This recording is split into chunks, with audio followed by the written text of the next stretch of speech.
So God is good all the time. Amen. So are you feeling good today? Praise the Lord. So that's good to hear. So we are on the 6th Sunday of our series, The Fruit of the Holy Spirit, which is love, joy, peace, patience, kindness, and goodness. Kaya pakisabi naman sa katabi mo with feelings, oh my goodness, you look so good today. Ayan, so praise God, no? So bago tayo mapunta kung saan-saan, so may I request the congregation to please stand and join me to read our verse today in reverence of the reading of God's Word.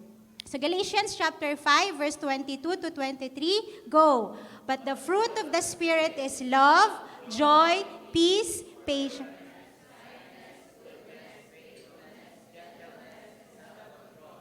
Against such things, there is no law. So God bless the reading of His Word. So let's pray. Father in heaven, once again, Lord, we want to thank you, God, for your goodness sa bawat buhay ng bawat isa sa amin na nandito ngayon. Lord, we pray that the Holy Spirit will going to intervene today and let your word be our portion and we would be able to apply your word. Salamat, Panginoon. In Jesus' name we pray. Amen and amen. Ayan no, madalas po nating ginagamit yung word na good kapag gusto nating batiin yung isang tao. No, good morning, good afternoon, no, good evening, ma'am, sir, welcome to Jollibee, come again. No, ginagamit din natin ito kapag tinatanong ka, kumusta ka? Anong sagot natin? I'm good. Pero sa Pinoy version, kapag tinanong ka, kumusta ka? Okay lang. No, ginagamit din natin yung word na good kapag gusto nating magbigay ng compliment. Lalo na kapag sa mga preacher, kapag tapos na silang mag-preach, anong sinasabi natin? Good job, Pas. So, bantay mamaya pagtapos ko mag-preach. Aabangan ko yung good job nyo. And then, meron ding iba, no, na meron silang mga papuri na, you did good today. No? Oh, wow, that's good. Very good naman. Ang galing-galing. No, we usually use the word good in an action or behavior that is pleasing and admirable. So, kapag titingnan po natin yung goodness sa English Dictionary, isa sa mga common meaning nito ay nanggaling siya sa root word na, anong root word ng goodness? Good. Anong suffix niya? Ness. So goodness. So it's a state or a quality of being good. Ito yung action or behavior that is morally right. Kung sa Tagalog, merong mabuting asal. But what is biblical goodness? No, the Greek word for goodness is agathosune. So, meron ba ditong pangalang Agatha? Wala. So, pag pangalan mo ay Agatha, ibig sabihin yan, mabuti kang tao. Kasi ang Greek word ng goodness ay agathosune, which is defined as uprightness of heart and life. So, pag sinabi nating upright, it was translated to the Hebrew word yashar. It's about being morally upright in the eyes of God. So pagiging matuwid sa harap ng Diyos. No, it's having integrity. One who always acts rightly or in the right manner. So kumbaga, meron kang GMRC. So naalala nyo pa ba to sa mga 90s dyan? Ano ibig sabihin ng GMRC? Good moral and right conduct. So kumikilos sa tamang paraan, no, gumagawa ng kabutihan sa iba, that conforms to the standard ng Panginoon. No, umaayon ka sa kung ano yung kaaya-aya sa harap ng Panginoon. No, meron kang paninindigan kung ano yung tama at ano yung mabuti. No, it's a way of living that is just, pure, righteous, and holy. Because goodness is godliness.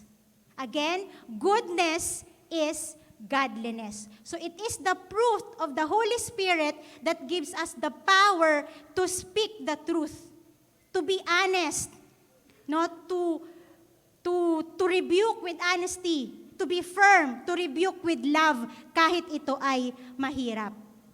So ang pamumuhay po ng may kabutihan ay kabanalan. Ang pamumuhay ng may kabutihan ay isinasagawa kung ano ang tama batay sa ibinigay na pamantayan ng Diyos Amang dakila na makikita natin sa Kanyang salita. Ang pamumuhay ng may kabutihan ay isinasabuhay kahit ito ay mahirap ngang tunay. Ito ay mabuting pag-uugali na sa Diyos ay nagbibigay papuri. Kaya kapatid, huwag ka nang magbakasakali. Simula nang pumili, kabutihan sa buhay mo'y maghari at huwag nang mag-atubiling ito ay ibahagi. So why do we have to live with goodness? Bakit kailangan nating mamuhay ng may kabutihan? We must live with goodness because, first, we were created in the image of God. Genesis chapter 1, verse 27, so God created mankind in His own image. In the image of God, He created them. Male and female, He created them. Church, we are not a product of any theory of evolution. Hindi tayo nanggaling sa isang hayop. Hindi tayo nanggaling sa isang malaking primate katulad ng chimpanzee, gorilla, or orangutang, na unti-unting natatransform bilang isang tao. God made us with His own hands. God created us. At hindi lang basta nilikha.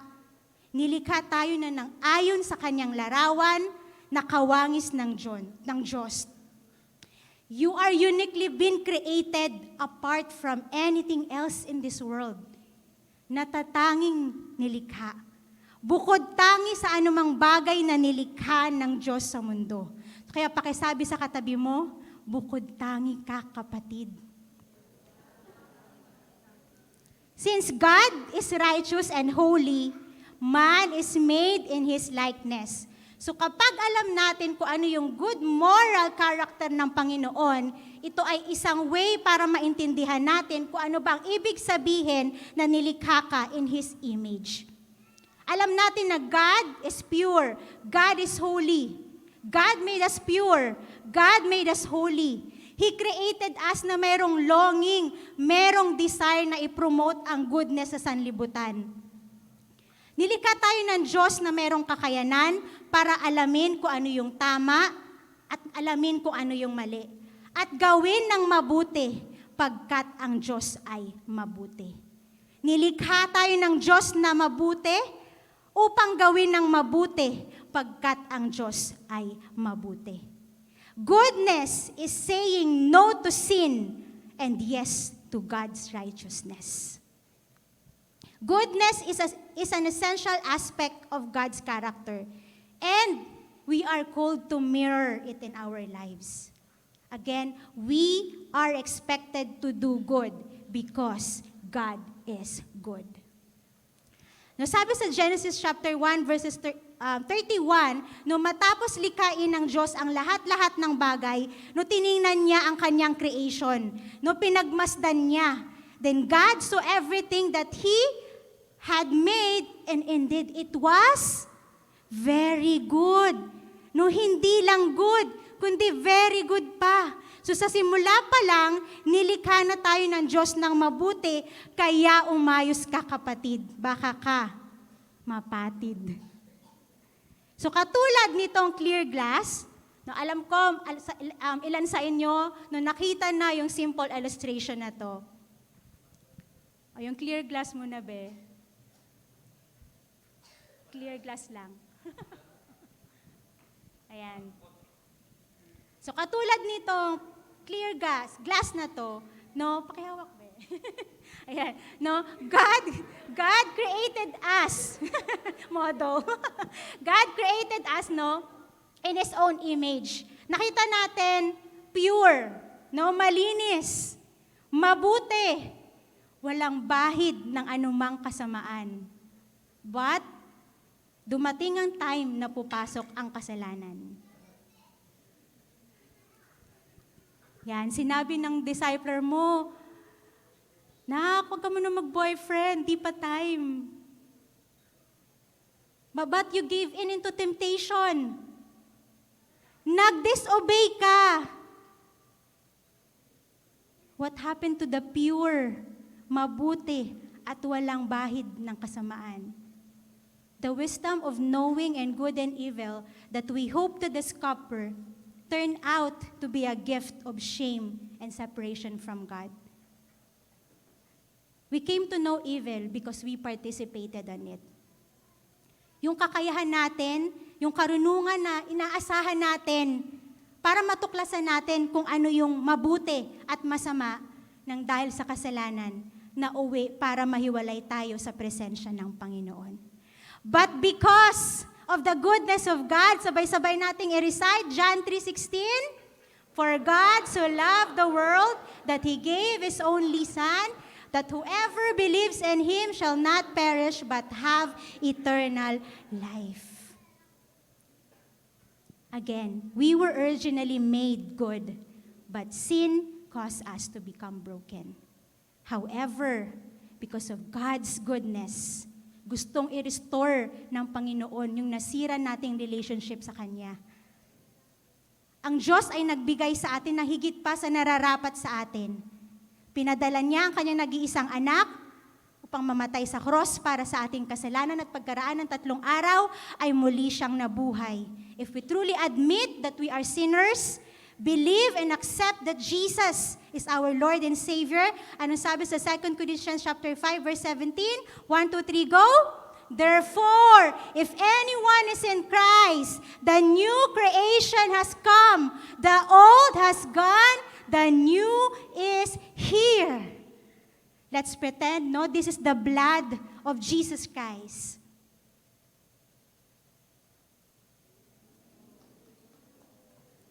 The old has gone. The new creation is here. Church, because of the blood of Jesus Christ, again, we become pure. Thank you for the special participation. Ayan. So again, church, Jesus is the perfect picture of goodness. So second, why do we have to live with goodness? Bakit kailangan nating mamuhay ng may kabutihan? We must live with goodness because we were created in Christ Jesus to do good. Ephesians chapter 2, verse 10, for we are God's handiwork, created in Christ Jesus to do good works, which God prepared in advance for us to do. So God refers to us as His masterpiece, as His creation. No, kinreate tayo ni God ng mayroong specific purpose. At according sa verse, ano specific purpose natin? To do good works. Nung tinanggap natin si Jesus bilang ating Diyos at tagapagligtas, nagkaroon tayo ng kakayanang maging mabuting tao at gumawa ng mabuti. Kung totoong nanananahan ang banal na spirito sa buhay natin, then goodness is our true nature. Our goodness does not come from ourselves. It comes from the Holy Spirit. Apart from the Father, apart from the Son, apart from the Holy Spirit, we cannot be good and we cannot do good. That's why we must live in goodness kasama ang Panginoon. Good works does not give us salvation, but they are absolutely meant to be the result of salvation. Gumagawa tayo ng mabuti dahil tayo ay ligtas na. Hindi upang maligtas pa. At sabi sa verse, inihanda na ng Panginoon yung plano niya para sa iyo. Noon pa man, meron ang gustong gawin ng Diyos sa buhay mo. So sa araw-araw na ginawa ng Diyos, araw-araw rin natin nararanasan yung goodness niya, yung kabutihan niya in a very special and powerful way. And I'm sure you yourself can testify on that. Kung iisa-isahin mo, hindi matatapos ang isang araw kung gaano naging mabuti ang Diyos sa iyo. Sabi nga sa kanta, count your many blessings, name them one by one, and it will surely surprise you what the Lord hath done. Kung naranasan mo nararanasan mo ngayon at tiyak mararanasan mo ang kabutihan ng Diyos, it's time to do good to others. Na-encounter mo ang goodness ng Panginoon through salvation, now is your time to do good by sharing who Jesus is. So yung mga tao sa paligid mo na hindi pa nakakakilala sa Kanya will come to the saving knowledge of knowing Jesus Christ as their personal Lord and Savior. At ma-experience din nila yung goodness na natanggap mo. Kapatid, huwag kang makasarili. It's time to do good. God is good in your finances. It's time to do good through your giving. God is good in your career. It's time to do good through serving the Lord. Give time. God is good in your studies. It's time to do good by inspiring your classmates na bakit mo na-experience ang goodness ng Panginoon. Sabi sa Galatians 6:10, therefore, as we have opportunity, let us do good to all people, especially to those who belong to the family of believers. Sabi ni Martin Luther, God does not need our good works, but our neighbor does. Hindi kailangan ng Panginoon ang good works mo. Hindi madadagdagan o mababawasan ang pagmamahal ng Diyos sa iyo dahil sa mga mabubuti mong gawa. Because He loves you regardless. Kaya pakisabi sa katabi mo, it's time to shine, kapatid. Maybe this time, it will be goodness they'll find. Maybe now it can be more than just yourself. Let Jesus back in your life, and it feels so right. Maybe this time, goodness won't end. No, ito na ang panahon na ipakita mo ang kabutihan ng Panginoon. We must live with goodness because we were created in Jesus Christ to do good. Third, why do we have to live with goodness? We must live with goodness because we were created in a way that glorifies God. Matthew 5:16, in the same way, let your light shine before others, that they may see your good deeds and glorify your Father in heaven. Light is meant to be seen by those in the darkness. So wala itong halaga kung tatakpan mo or itatago mo. Yung verse na to is a practical application ng turo ng Panginoon about being the light of the world. We are disciples of Jesus. Dapat nakikita yung liwanag ni Jesus sa buhay natin. Nakikita kung ano yung character ng Lord sa buhay natin. Nagmamanifest, evident, kitang-kita, hindi lang sa isip, kundi maging sa salita at sa gawa.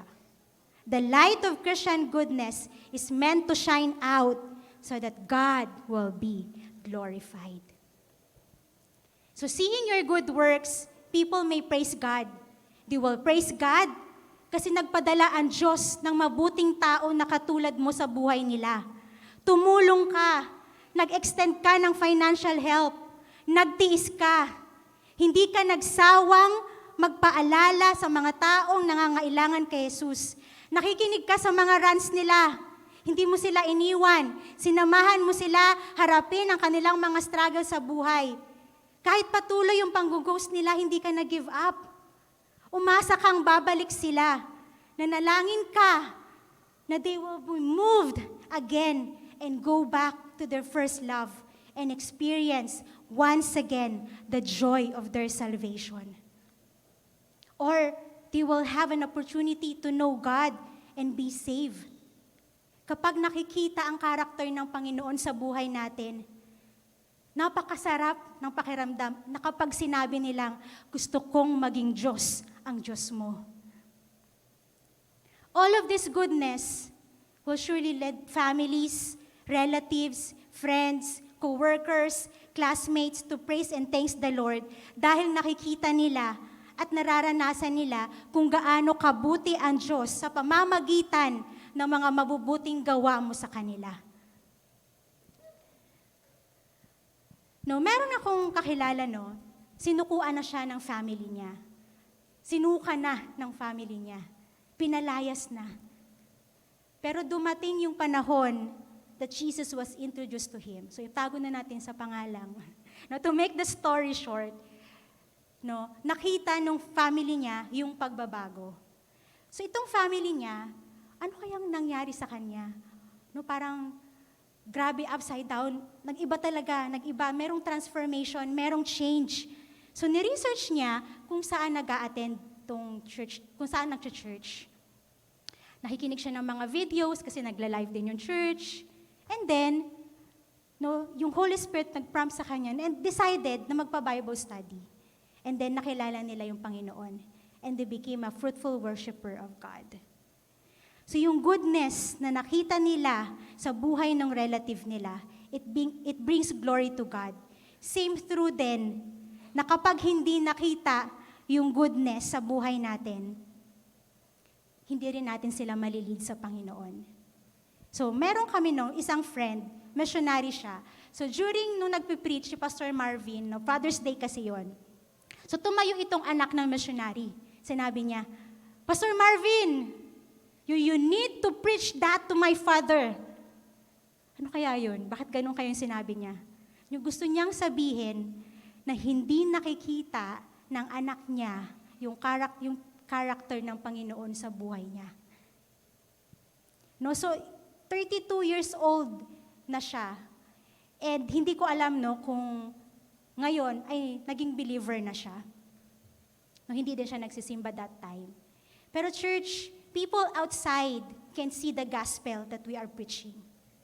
But they can see the fruit of the Spirit, which is goodness. Kaya kami, sana, by God's help, by the grace of God, maipakita namin sa mga anak namin kung ano yung character ng Panginoon. So we will be able to lead them also in the saving knowledge of knowing Jesus as their personal Lord and Savior. Kaya sana wag nating hintayin na tayo yung maging daan para yung pamilya natin ay ayaw ng manampalataya sa Panginoon. But we will be a channel of blessing to lead them to the truth. So again, why do we live with goodness? First, we must live with goodness because we were created in the image of God. We must live in goodness because we were created in Christ Jesus to do good. And lastly, we were created in a way that glorifies our God. So since si Pastor Marvin nagbigay ng practical tips, hindi na tayo papahuli na magbibigay din tayo ng practical tips. Now, as we continue to grow in goodness, what must we do? So first, renew your mind. No? Romans 12:2, do not conform to the pattern of this world, but be transformed by renewing of your mind. Then you will be able to test and approve what God's will is, His good, pleasing, and perfect will. So renew our mind. Palitan natin yung mindset natin. I-empty natin. So kapag in-empty natin, hindi pwedeng walang kapalit. Anong ipapalit natin? Word of God. No, sabi sa Philippians, think such things such as pure, kindness, goodness. Yun po ang ipapalit natin. Second, remain in Jesus. John 15:4, remain in me as I also remain in you. No branch can bear fruit by itself. It must remain in the vine. Neither can you bear fruit unless you remain in me. So outside from Jesus, we can do nothing. But praise God, the Holy Spirit dwells in us. We have the power to say no to sin and yes to righteousness. Third, remember what you were created for. Created in the image of God, created in Christ Jesus to do good works, created in a way that glorifies our God. Church, this is not the feelings. Ito ay fact, and it is a faith based on the finished work of Christ at the Calvary. So never ever doubt who and what you were created for. Lastly, rest on the Word of God. Keep on reading, not just only reading, but meditating the Bible, the Word of God. Sabi sa Psalms 119, verse 105, your Word is a lamp for my feet and a light on my path. Transformation begins with a relationship with Jesus. Kaya kung wala pa, hindi nyo pa naranasan na magkaroon ng personal and intimate relationship with Jesus Christ, approach the person who invited you.